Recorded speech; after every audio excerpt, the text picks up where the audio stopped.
आप सभी को हमारे परिवार में स्वागत है। मेरा नाम सुमन मियाँ और आप देख रहे हैं सुमन भाई स्मार्ट फाइनेंस। तो आज हम बात करने वाले हैं कि शेयर बाज़ार क्या है, यानी कि लोग शेयर बाज़ार पर पैसे लगाते हैं तो कैसे कमाई करते हैं। तो आज हम इसी बात को विस्तार से समझेंगे, यानी कि आसान भाषा में, साधारण भाषा में, ना कोई बड़े अंग्रेजी शब्दों का इस्तेमाल, ना कोई एकदम प्रोफेशनल, कोई मैं बहुत बड़े ऑफिसर नहीं हूँ जो एकदम प्रोफेशनल भाषा में बताऊँ। मैं भी आपकी तरह एक आम जनता हूँ और आम भाषा में चलिए वीडियो को समझते हैं। एक पर है स्टॉक मार्केट क्या है, यानी कि ये स्टॉक मार्केट क्या है। स्टॉक मार्केट एक ऐसा बाजार है जहाँ कंपनियों के शेयर खरीदे और बेचे जाते हैं। यानी कि हम सब्जी बाज़ार में जाते हैं किस बात के लिए? सब्जी खरीदने के लिए। तो वैसे ही एक स्टॉक मार्केट है, यानी कि स्टॉक बाज़ार। तो स्टॉक बाज़ार में हमेशा स्टॉक ही खरीदने को मिलेंगे ना। तो इस स्टॉक को शेयर कहा जाता है, यानी कि स्टॉक के हिस्सा को शेयर कहा जाता है। तो शेयर खरीदे और बेचे जाते हैं। इस बाज़ार में सिर्फ शेयर और खरीद और बेचे जाते हैं। मान लीजिए ये आप हैं। जब आप किसी कंपनी का शेयर खरीदते हैं तो उस कंपनी के एक छोटे से हिस्से के मालिक बन जाते हैं, यानी कि आप उस कंपनी के ओनर बन चुके हैं। भले ही आप छोटा सा हिस्सा खरीदे हैं उस कंपनी के, जो कंपनी के अपना मालिक है उसके पास थोड़ा बड़ा हिस्सा रहता है, बस आपके पास थोड़ा सा हिस्सा रहता है, लेकिन आप भी मालिक हैं। मान लीजिए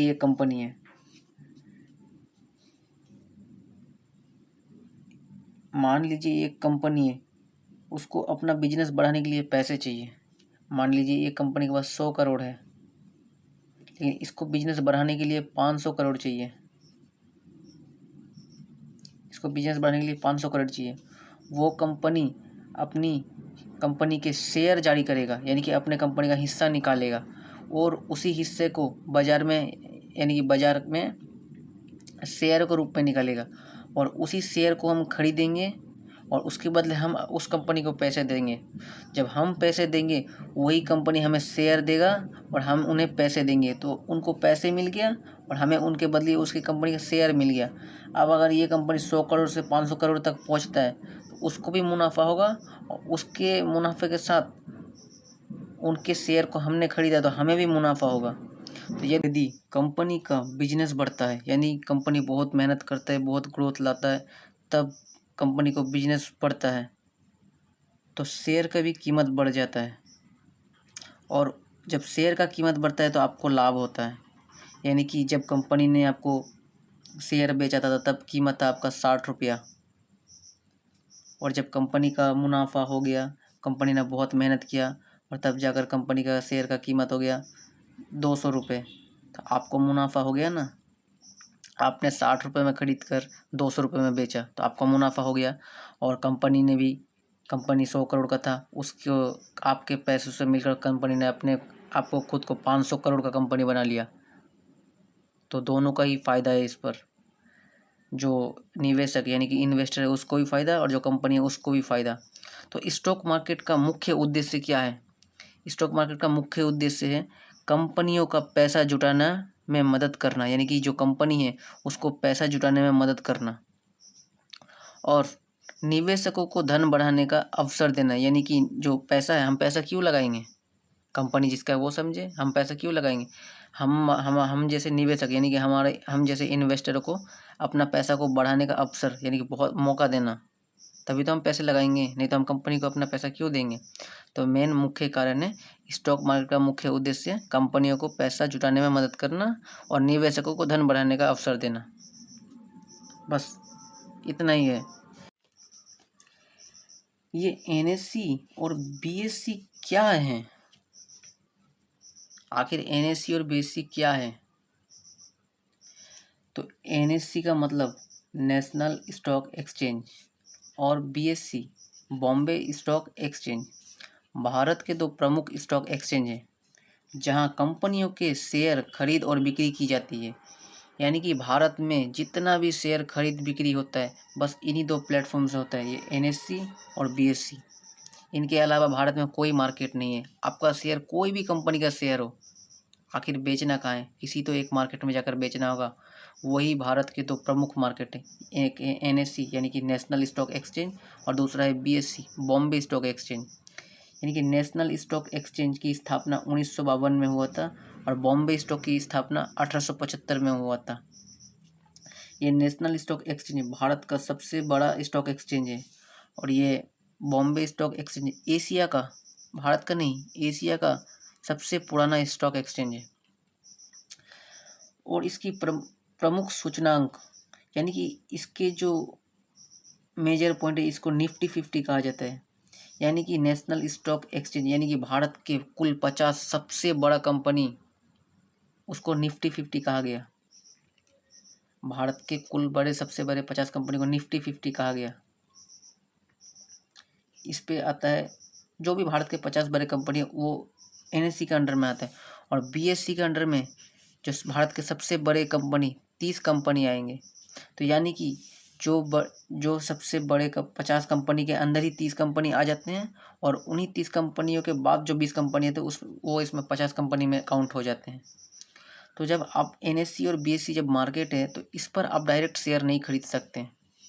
आपको शेयर खरीदने के लिए आपको एक प्लेटफॉर्म चाहिए, यानी कि आपको किसी ब्रोकर के पास जाना पड़ेगा।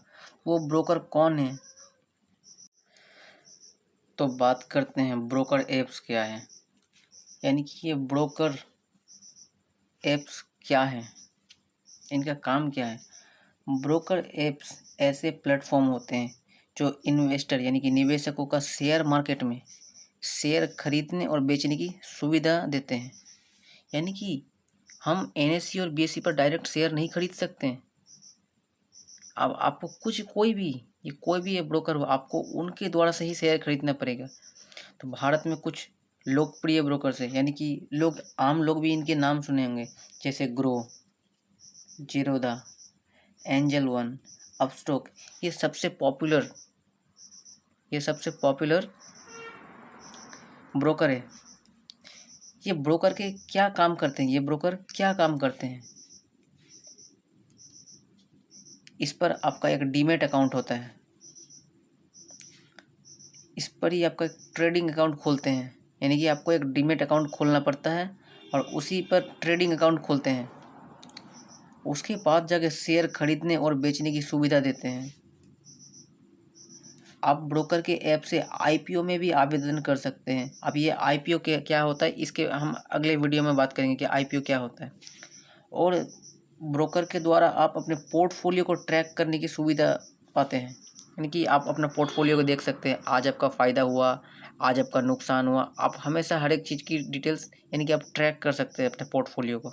आज आपने क्या किया, आपके साथ आज क्या हुआ, ये हर एक चीज़ आप कर सकते हैं। तो अब हम बात करते हैं कि आप कैसे खरीद सकते हैं। ये हैं आप इन्वेस्टर, ये हैं इन्वेस्टर। अब ये आप ब्रोकर, यानी कि कोई भी ब्रोकर हो सकता है, मैं किसी का नाम नहीं लेना चाहता। ये अब कोई भी ब्रोकर है, आपने इसको SMS किया कि मैं कोई भी कंपनी का, जैसे हम मान लेते हैं टाटा मोटर्स का शेयर खरीदने के लिए आपने कह दिया कि मैंने 300 रुपये पर शेयर खरीदा। और ये ब्रोकर ये NSE या फिर BSE को भेजेगा कि ये इन्वेस्टर ने 300 रुपये पर 100 शेयर खरीदा।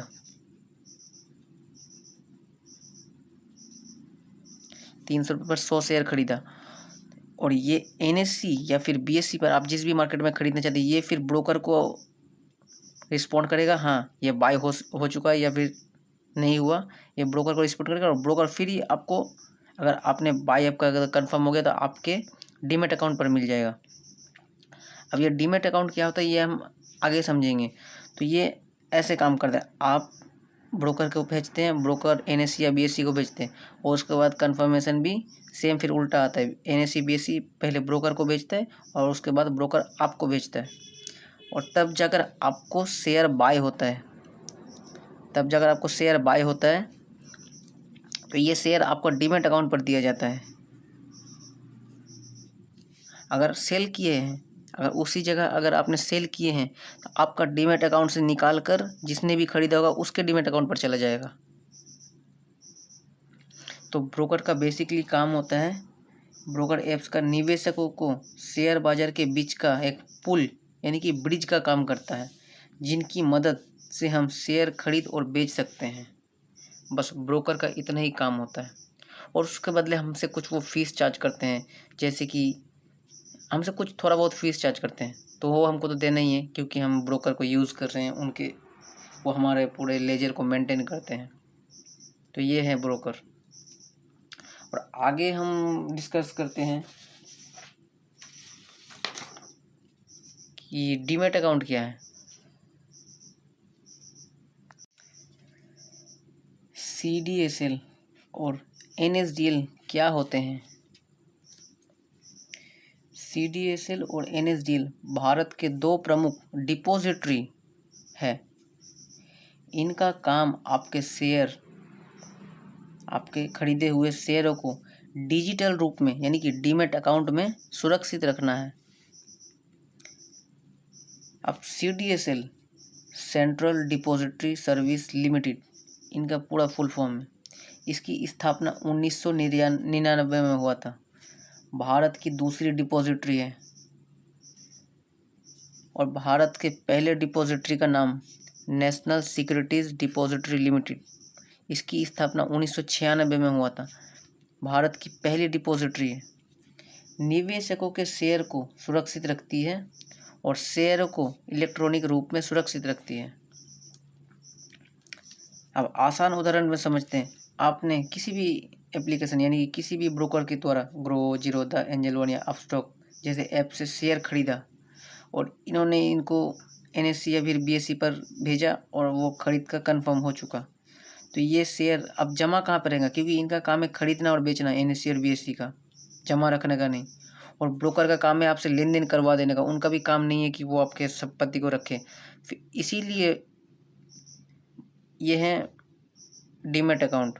तो ना ही ब्रोकर रखते हैं और ना ही एक्सचेंज रखते हैं CDSL और NSDL। फिर वो शेयर CDSL या NSDL में आपके डीमैट अकाउंट में सुरक्षित रखा जाता है।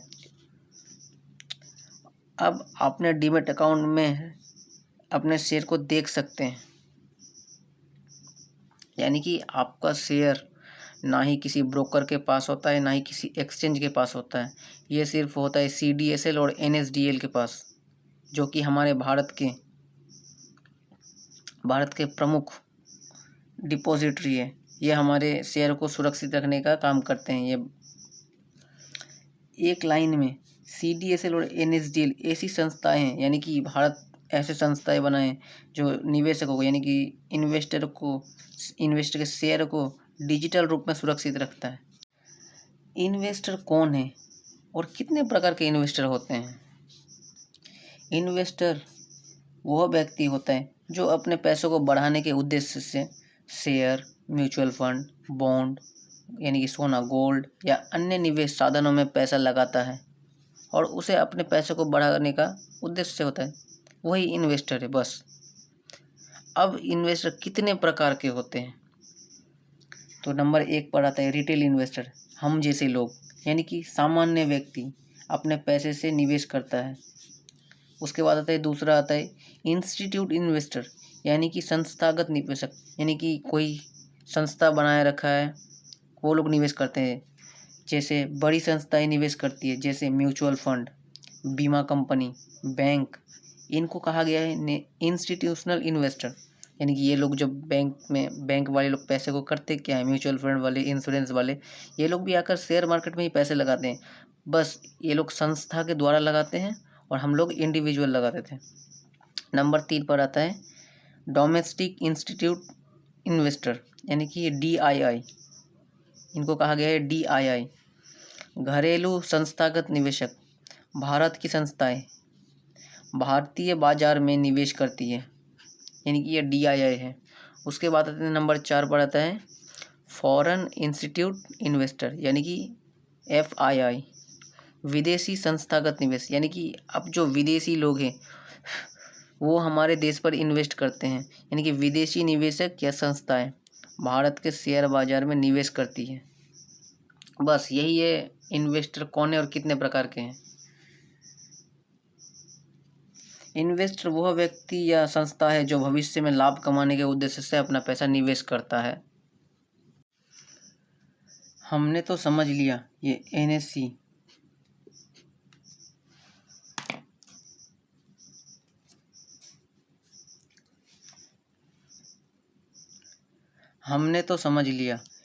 एनएससी और बीएससी ये एक एक्सचेंज है, इसका काम है बाय और सेल करना। हमने ये समझ लिया। हमने ये भी समझ लिया ये सीडीएसएल एक डिपॉजिटरी डिजिटल फॉर्म में हमारे शेयर को सुरक्षित रखने का काम करती है, यानी कि सुरक्षित सिक्योरिटी देता है डिजिटल फॉर्म में रखने के लिए। हमने ये भी समझ लिया कि हम एनएससी और बीएससी पर डायरेक्ट नहीं खरीद सकते हैं, तो हमें एक कोई ब्रोकर पकड़ना पड़ेगा। ये ब्रोकर कोई भी हो सकता है, आपको जिस पर इंटरेस्ट रहे, आपका जिसका फीचर्स अच्छा लगा, आप उसी ब्रोकर के साथ जा सकते हैं। और ये है इन्वेस्टर। क्या ये इन्वेस्टरों का पैसा सेफ है या फिर कोई धोखाधड़ी कर सकता है इन कंपनियों में से? यानी कि इनमें से कोई भी इनके पैसों के साथ धोखाधड़ी कर सकता है। क्या पता ये ब्रोकर सब भाग जाएं, ये सभी ब्रोकर हमारे पैसे को लेकर भाग जाएं। क्या पता ये कंपनियों के साथ स्कैम करके इन इन्वेस्टरों का पैसा लेकर कहीं रफा दफा हो जाए, स्कैम करें। तो यहीं पर आता है, इसका नाम है सेबी। ये कौन है सेबी? ये सेबी है security exchange board of India, यानी कि भारत द्वारा बनाई गई संस्था इन सभी पर निगरानी रखता है। ये भारत के द्वारा बनाया गया संस्था ये सभी के ऊपर निगरानी रखता है, यानी कि सिक्योरिटी सभी को देता है। कौन क्या कर रहा है, कौन सा कंपनी किस फेज में है, कौन क्या कर रहा है, कौन पैसे को कैसे मैनेज कर रहा है, ये सभी काम हमारे भारत की संस्था है। ये हमारे भारत सरकार द्वारा बनाया गया एक संस्था है, यानी कि सेबी। तो हमारा पैसा एकदम सेफ है, आप निश्चित रह सकते हो। यानी कि ये कोई भी हमारे साथ फ्रॉड नहीं कर सकता है, क्योंकि हमेशा किसी एक के पास कोई चीज़ नहीं होता है। इनका काम है खरीदवाना।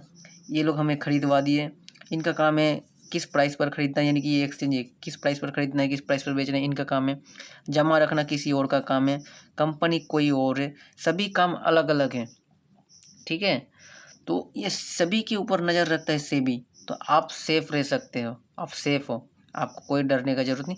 बस आपको रिस्क है, आपका पैसा कब डूबेगा या फिर बढ़ेगा। आपने किसी चीज़ को मान लिए 200 रुपये पर ख़रीदे हैं, किसी कंपनी को XYZ, वो कंपनी 20 रुपये पर आ गया, वो कंपनी ने लॉस किया, ना कि यहाँ पर किसी ने गद्दारी किया। ये किसी ने गद्दारी नहीं किया, आपका कंपनी अच्छा नहीं था, उसके फंडामेंटल्स अच्छा नहीं थे, तभी वो डूब गया। लेकिन हमेशा ऐसा नहीं होता है, ज़्यादातर केस में हमेशा शेयर बढ़ता ही है, लेकिन आपको लंबा समय देना पड़ेगा। उसके लिए हम कुछ अलग वीडियोस बनाएंगे। तो आपको पूरा समझ आ गया सेबी कौन है, एनएससी और बीएससी क्या है, सीडीएसएल और एनएसडीएल क्या है, और यानी कि ट्रेडिंग या फिर इन्वेस्टिंग प्लेटफॉर्म क्या है, यानी कि ब्रोकर कौन है, इन्वेस्टर कौन है। ये सभी चीज़ों का आपको आंसर मिल गया। तो उम्मीद है कि आपको ये वीडियो पसंद आया होगा। तो चैनल को लाइक और सब्सक्राइब ज़रूर करें और हमारे साथ जुड़ जाएं। ऐसे ही इन्फॉर्मेटिव वीडियोस आपको मिलते रहेंगे। तो चलिए मिलते हैं फिर।